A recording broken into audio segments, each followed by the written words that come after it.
Lixa Oromiyaatti taateen ta'aa jiru baay'ee laphee namaa cabsaa jira. Waggoottan torban dabarsine kana keessatti Oromiyaa keessatti iddoowwan garaagaraatti haleellaa hidhattoota faannootiin raawwatamee lubbuun namoota hedduu darbeera. Ammas haleellaan kun itti fufee jira. Haleellaa godina Horroo Guduruu Wallaggaa aanaa Amuruutti hidhattoota faannootiin raawwatamee lubbuun namaa darbuu fi qabeenyi manca'uu jiraattonnii fi mootummaan beeksiseera. Haleellaa jalqaba torban kanaa raawwatameen amma lubbuu namaa darbee gama mootummaatiin ifa ta'uudhaa baatus jiraataan BBC'n dubbise tokko namoonni 10 ta'an akka lubbuun isaanii darbee eeranii jiru. Badii kanaaf jiraattonni hidhattoota faannoo bakkeewwan daangaa Wallagga Bahaa fi dhiyoo magaalattii jiran irraa dhufaniin akka raawwataman ibsanii jiru. Komishinii naannichaa garuu ibsa fuula feesbuukii irratti baaseen humni finxaalessaa faannoo jedhamu daangaa mormor ce'uun badii raawwachuu ibsee jira. Kanaanis magaalaa Gamsaatti dhukaasa banuun lubbuu fi qabeenya irraa miidhaa geessisee jira jedhaniiru. Haa ta'u malee lakkoofsa namoota ajjeefamanii waan ibsee hin qabu. Lakkoofsa namoota ajjeefaman jedhaman kana BBC'n addatti mirkaneeffachuu baatus bakkee kanatti haleellaa yoo raawwatu kun kan jalqabaa miti. Jiraattonni BBC'n dubbise akka jedhanitti haleellaan kan raawwate kibxata barii yoo ta'u lubbuu namootaan ala horii fi qabeenya garaagaraa saamanii deemuus ibsanii jiru. Jiraattonni haleellaan kun miseensonni raayyaa ittisa biyyaa naannicha turan bakka biraatti deemanii guyyaa muraasaan booda raawwatamuu dubbatu. Jiraattu aanaa Amuruu Agamsaarraa BBC'n dubbise haleellaa kanaan milishoota dabalatee namoonni nagaan ajjeefamuu ibsiteetti. BBC'n dhimma haleellaa kana adda baafachuuf bulchiinsa godina Horroo Guduruu Wallaggaatti bilbiluun bilbila isaanii nama biraatu kaasee jireera. Dhimma kana irratti bilbila harkaa bulchiinsa aanaa Amuruu irrattis irra deddeebiin bilbiluuf yaalus nuuf hin kaafne jedhee jira. Jiraataan BBC'n dubbise uummata nagaa qotee bulaa irratti gaaga'amaa fi saamicha geggeesse jechuun hidhattoota faannoo finxaalessaa jedhee himate jira.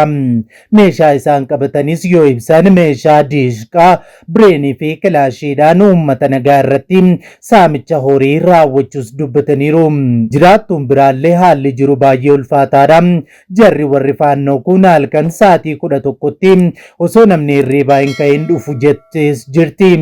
Miseensonni qaamolee nageenyaa Nyaanichaa BBC'n dubbise ammoo humnoonni faannoo meeshaa gurguddaa hidhachuun lola uummataa fi qaamolee nageenyaa irratti akka banan BBC'tti himaniiru. Horiin hin hafne, re'een hin hafne hammaan daakkootti hundumaa sassaabdee deemtee qabeenya caccabsitee suuqii waan hambistee hin qabdu jechuunis ibsaniiru. Uummanni garatti baqatu hin qabu hidhattoonni magaalaa naanna'anii jiru jechuunis dubbatanii jiru. Akka jiraattuun kun jedhanitti humnoonni mootummaa magaalattii keessaa ba'anii guyyaa lamaan booda hidhattoonni haleellaa raawwatanis jette jirti. Ergasii humna mootummaa nuuf erganii jiru dhufaniiru amma baay'ina isaanii hin barre malee dhufanii kaampii qabatanii jirus jette jirti. Akka jiraattuun kun jedhanitti humnoonni nageenyaa milishaa ta'anii fi aanicha jiran humna isaaniitii ol ta'ee yaada jedhus qabu. Hidhattoonni faannoo jedhan kun mandaruma dhiyoo magaalattii irraa akka dhufanis himanii jiru. Godinoota Wallaggaatti hidhattoonni maqaa sabaa dhahatanii fi saba isaanii tiksuuf akka socho'an himan saboota kaan irratti haleellaa raawwachuun irra deddeebiin himatamu. Godina Horroo Guduruu Wallaggaa fi godina Wallagga Bahaa aanota garaagaraa keessatti waggoottan muraasan darbaniif hidhattoonni faannoo haleellaa geggeessuun namoota nagaa hedduu ajjeesaniiru. Uummata buqqisuu fi qabeenya saamaa turuu isaanis BBC'n jiraattotaa fi qondaalota mootummaa naannichaa wabeeffachuun gabaasaa tureera. Sababa kanaan bakkeewwan Wallagga Bahaa akkasumas Horroo Guduruu Wallaggaa dirree lolaa fi hokkoraa erga ta'anii waggootiin lakkaa'amaniiru. Kanaan dura hidhattoonni faannoo godinaalee Wallagga Bahaa fi Horroo Guduruu Wallaggaa aanaalee tokko tokko keessatti haleellaa raawwataniin aangaa'onnii fi koomishiniin mirgoota namoomaa ibsaa turaniiru. Kumaan kan lakkaa'amanis godinaalee lamaan aanaalee haleellaan kun keessatti raawwatame keessaa baqatanii rakkoof saaxilamanii jiru. Gama kaaba Itoophiyaatti yeroo darbinu gamtaan Awurooppaa muddamni dhiyoo kana naannoo Tigraay keessatti mudataa jiru isa yaaddessuu ibseera. Jarmiyaan kun ibsa sanbataa waxabajjii 27 bara 2026 miidiyaa hawaasummaa isaa irratti maxxanseen tarkaanfii TPLF balaaleffateera. Yeroo waraana Tigraay Itoophiyaa irraa qoqqobbii kaa'ee kan ture gamtaan Awurooppaa ji'a lamaan dura deeggarsa Itoophiyaa irraa dhaabee ture deebisuu ibseera. Gamtichi ibsa isaa keessatti TPLF naannoo Tigraayitti mana maree ofii isaa hundeessuu akkasumas dirqamaan namoota waraanatti guuruu kan kaase yoo ta'u tarkaanfiin kun waliigaltee Piriitooriyaa sadaasa 2022 mallattaa'e kan sarbu ta'uu ibseera. Qaamoleen waliigaltee kana mallatteessan mootummaan federaalaa fi TPLF waliigaltichi guutummaatti akka hojiirra ooluuf hatattamaan marii akka eegalanis gaafate jira gamtaan Awurooppaa. Gamtichi nagaa buusuuf jecha jaarsummaa bakka bu'aan gamtaa Afrikaa pirezidaantii Olusegun Obasanjoo gaggeessaa jiran guutummaatti akka deeggaru ibseera. Beekamtiin seeraan qabu boordii filannoon kan irraa mulqame TPLF bulchiinsa yeroo mootummaa federaalaan filame diiguun ji'ootaan dura mana maree waraanaan dura filannoon injifate jedhame erga deebisee bubbuleera. Koreen giddugalaa TPLF eebila darbee mana maree mootummaa naannoo Tigraay kan waggootan ja'an dura aangoorra ture deebisuu hordofee manni marichaa pirezidaantii bulchiinsa naannoo Tigraay gochuun Dabratsiyoon Gabramikaa'eliin filatee jira. Fonqolcha mootummaa raawwachuun aangoo qabatee kan jedhame TPLF namoota dirqamaan waraanaaf guuraa jiraachuunis gabaafameera. Dhiyoo kana jiruuf jireenya akkasumas nageenya uummata Tigraay mirkaneessuu maqaa jedhuun labsii falmisiisaa TPLF labsee dirqamaan namoota waraanatti guuruu kan eeyyamudha. Afyaa'ii mana maree naannoo Tigraay Mihirat Barihee Roobiyoo Waxabajjii 24 bara 2026 xalayaa biiroo haqaa naannichaaf barreesse keessatti seeronni labsan hojiirra ooluu akka eegalan ajaja dabarsaniiru. Namoota dirqamaan waraanaaf walitti qabuu irratti tarkaanfii TPLF eegalee namoonni siyaasaa fi jarmiyaaleen mirga namoomaa gurguddoon kan morman yoo ta'u jarmiyaan mirga namoomaa idila addunyaa Human Rights Watch tibbana ibsa baaseen seerri kun cuuccaadha jechuunis mormee jira. Caamsaa darbee gareen mootummaa naannoo Tigraay kan TPLF harka jiru nan kuffisa jedhuu fi maqaa mana maree nagaa fi jijjiirama Tigraay jedhuun of waamu magaalaa Finfinneetti akka haaraatti hundeeffameera. Mootummaan Ameerikaa ji'a kana keessaa miseensonni TPLF fi mootummaan Itoophiyaa gidduutti muddamni hammaatee waraana balaafamaa deebisee kaasuuf sodaachisaa jechuun eeruun qaamolee kana keessatti hirmaatan jedheera dhorkaa viizaa kaa'eera. TPLF dhorkaa viizaa Ameerikaan irra keessa kana haqa qabeessa miti jechuun balaaleffateera. Tarkaanfiin Ameerikaa kun haala qabatamaa fi dhugaa Tigraay ilaalcha keessa kan hin galchinee fi mootummaa federaalaa irratti itti gaafatamummaa kan hin goonedha jechuunis qeeqeera wayyaaneen. Imbaasiin Ameerikaa Finfinnee jirutti banaa ibsa kenneen adeemsa nagaa Tigraay qaamolee gufachiisaa jiran jechuun gocha isaaniirraa akka of qusataniif tattaaffiiwwan marii nagaa taasifamaa jiran akka tumsanis akeekkachiiseera. Imbaasichi dureewwan siyaasaa fi dhaabbilee siviilii mariiwwan siyaasaa keessatti hirmaachuu akka qabanii fi waliigalteen Piriitooriyaa walitti bu'insaa waaraa furuuf mallattaa'ee guutummaatti hojiirra ooluu akka qabu akeekkachiisa kennees ture. Caamsaa 9 bara 2018 akka lakkoofsa Itoophiyaatti manni maree nagaa fi jijjiiramaa Finfinneetti hundaa'eera. Kaayyoo isaa keessaa tokko kan ta'e humna fonqolchaa mootummaan Tigraay to'atee dhabamsiisuu akka ta'e paartiin Simrat himeera. Paartichatti qindeessaan miidiyaa fi koominikeeshinii Biraana Gabrayesuus haasaa BBC waliin taasisaniin sochiin warra jijjiirama fedha jedhamu paartiilee garaagaraa namoota beekamoo fi dhiibbaa warra uuman waliin Tigraayitti jijjiirama bu'uuraa fiduuf ji'oota 7 darbaniif mari'achaa akka ture himaniiru. warri jijjiirama barbaadan kunneen paartiilee afur boordii filannoo beekamtii argatan ta'us dabalachuu ibsanii jiru. Akka obbo Biraan jedhanitti gareen jijjiirama fidu jedhamee gara mana mareetti yeroo guddatu kanneen dhiibbaa uuman naannolee biyyattii 7 keessa socho'an paartiilee siyaasaa, namoota beekamoo, qaamolee miidiyaa fi waldaalee dabaluun caamsaa 9 bara 2018 ifatti hundaa'eera. Paartiin Simረት Tigraayitti paartiilee garmaanii socho'an baay'itoonaa fi arannaa Tigraay Tinsaa'ee Sabaa Andirtaa fi kaan waliin ta'uudhaan mana maree nagaaf jijjiiramaa hundeesseera. Kana booda uummati Tigraay haala amma jiru kanaan fagoo deemuu hin danda'u kan jedhan obbo Biraaneen dhiibbaa dinagdee miidhamuun qeerraa buqqa'uu akkasumas rakkoo bulchiinsa gaarii tasgabbii hojii dhabdummaa fa'aa keessa jira jedhaniiru.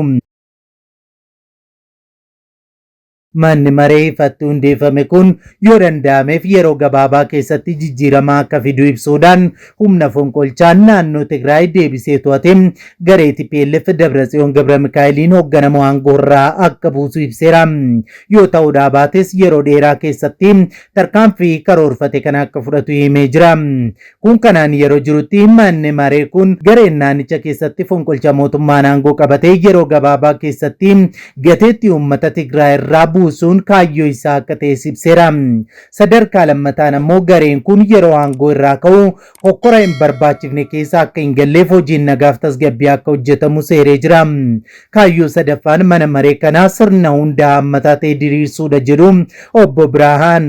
Tokko kan moggaa ta'uu sirni siyaasaa kaan ammoo hirmaataa kan itti ta'uu hafuu qabaa dhabamsiisuun sirna hundaa hammataa ta'e qabannee socho'aa jirras jedhanii jiru. Qindeessaan miidiyaaf kominikeeshinii paartii Simret obbo Biraan garicha jechuun irra deddeebiin maqaa kannaan TPLF yoo ta'u ifatti garuu maqaa TPLF hin dhoofne. Hirattootaa fi meeshaa waraanaa walitti qabuun Tigraay keessatti garee saamaa jiru jechuun alatti maqaa wayyaanee yookaan TPLF jedhu lagataniiru. Boordii filannootiin beekamtiin isaa haqamee kan jiru TPLF bulchiinsa yeroo waliigaltee Piriitooriyaan hundaa'e bulchiinsa waraanaan dura tureen bakka buuseera. Waliigaltee kana diiguun dhimma mootummaa federaalaa waliin muddama keessa galchu jechuun kan qeeqan jiraattonni hooggantoonni TPLF marii marsaa haaraa yeroo gaafataa jiranitti gareen haaraan kun ammoo akka hundaa ibsameera. Waggoottan darban keessaa waliiruu TPLF keessatti mudateen hooggantoonni fi miseensonni paartichaa keessaa ba'aniiru. Obbo Biraan isaanis dabalatee kanneen achi ba'aniin paartiileen biroon hundaa'aniiru. Naannicha meeshaa waraanaan kan hoogganaa jiru maqaa qabaatullee isaan garuu maqaadhaan waamuu hin barbaanne. Tigraayin gara waraanaa fi hokkora hin taanetti galchuun fonqolcha mootummaa Tigraayin humnaan to'atee jira. Humna kana dhabamsiisuuf hojjetaa jirra jechuunis ibsanii jiru. Dirqamni waraanaaf guuramuu Tigraayitti raawwataa jiru yaaddoo uumuu isaatiin dargaggoonni hedduun naannicha gadhiisuun naannolee Itoophiyaa birootti baqachaa kan jiran yoo ta'u kaan ammoo naannichuma keessaa dhokatanii akka jiran dubbatu. Naannichatti sababa dargaggoonni waraanaaf adamsamaniif kanaaf sochiin danqamee akka jiru kan himan jiraattonni sodaa guddaa uumuu himanii jiru. Dirqiin waraanaaf adamsuu kana jiraattonnii fi dhaabbileen mirga namummaa balaaleffataa kan jiran yoo ta'u TPLF hojiin waraanaaf dargaggoota guuruu kun fedhiidhaan kan raawwatamaa jirudha jechuun ejensii oduu Faransaay AFP'tti himee jira. Akka gabaasa AFP'tti dirqiin waraanaaf guuruun kun dargaggoota sirna awwaalchaa irratti gadda irratti argaman illee dabalata bakka hedduutti raawwataa jiras jedhaniiru. Warri qabamanii dirqamaan gara kaampii leenjiitti geeffamanis akka jiran ibsaniiru. Dhalataan naannichaa umurii 20moota keessa jiru dargaggeessi maqaan isaa Abeel jedhamu madda oduu kanatti akka himetti tasa marfamnee fudhatamni jechuun dirqiin qabamee akka turee fi eegdotaaf maallaqa kaffalee erga gadhiifameen booda dhokatee akka jiru ibseera. Erga bulchiinsi yeroo naannoo Tigraay kan waliigaltee nageenyaa Piriitooriyaatiin hundaa'e diigamee manni maree waraanaan dura ture gara aangootti deebi'ee fi hoogganaan TPLF bulchiinsa naannichaa dhuunfateen booda muddamni mootummaa federaalaa waliin jiru hammaataa dhufeera. Kana hordofee boordii filannootiin beekamtiin isaa kan jalaa mulqame hooggantoonni wayyaanee dirqamaa waraanaa babal'aa raawwachaa akka jiran gabaasaaleen himaa jiru. sababa kanaanis waraanni deebi'ee naannichatti dhalachuu danda'a yaaddoon jedhu kan uumame yoo ta'u biyyoonni fi dhaabbileen tarkaanfii muddamaa hammeessurra akka of qusatanis waamicha dhiyeessaniiru. Gareen mirga namoomaa Itoophiyaa Fareesti jedhamu guutuu Tigraayitti dirqiin waraanaa dargaggoota guuruun raawwatamaa akka jiru mallattooleen mul'isan akka jiran ifatti AFP'tti himee jira. Dhaabbanni mirga namoomaa kan waajjira isaa kan kaaba Tigraay keessatti argamu yeroo banuu dhimma muddamaa deemaa jiru irratti namoota ijaan argan 27 gaaffiif taasiseefis ibsee jira. Kanneen keessaa Gabree kan ji'a bitootessaa darbe qabamee akka argamus ibseera. Gabreen akkaataa itti qabame yoo ibsu foddaarraa nutaalee akka miliqee himuun gara waraanaatti akka seenne nutti himaa turan jechuunis dubbatee jira. Gara Finfinneetti kan baqatee namni waggaa 36 Kinfeen ammoo Tigraay keessatti dirqamaan loltoota guuruun waan haaraa dhalate osoo hin taane kanaan duras kan turedha jechuun ibseera. Waraana dhiyoo kana geggeeffame irratti miseensonni TPLF manarra deemuudhaan maatii hundi yoo xinnaate mucaa tokko waraanaaf kennuuf dhiisuu isaa akka sakatta'aa fi mirkaneeffataa turan kana ta'uu baannaan garuu maatiin akka dirqisiifamanis gabaaseera. Yeroo ammaa muddama deemaa jiruun humnoonni TPLF daandiiwwan cufuun dargaggoota dhiyeenyaa dhokatan dhaabsisanii qabuun iddoo tokko tokkotti walitti qabanii gara kaampii leenjiitti akka geessan kanneen ijaan arganii dubbatu. Walumaa galatti muddamni mootummaa federaalaa Itoophiyaa fi kaaba Tigraay kan bulchaa jiru TPLF gidduutti uumamaa jiru ammas sadarkaa sodaachisaa irra ga'eera. Waaqayyo nagaaf tasgabbii guddaa nuuf haa buusu. Egaan daawwattoota keenya qophiin yeroo kanaaf isiniif qindeeffanne kan hanga ammaatti daawwattanidha. Waan daawwattaniif ulfaadhaa jechaa qophii keenya walakkaatti kan nutti dabalamtan subscribe godhadhaa. Mallattoo beelii sana fuulduratti isinii dhufu saala tokko tokkoon ol kan jettu irra kaa'adhaa. Akkasumas chaanaaliiwwan isin fayyaduu danda'an as jala isinii keenyarraa hunduma isaanii subscribe gochuun maatii itti taasaatii yartuun booda qophii ho'itaaf gara biraan hanga deebinee ol arginutti turtiin turtii gaarii isiniif haa ta'u nagaan tura.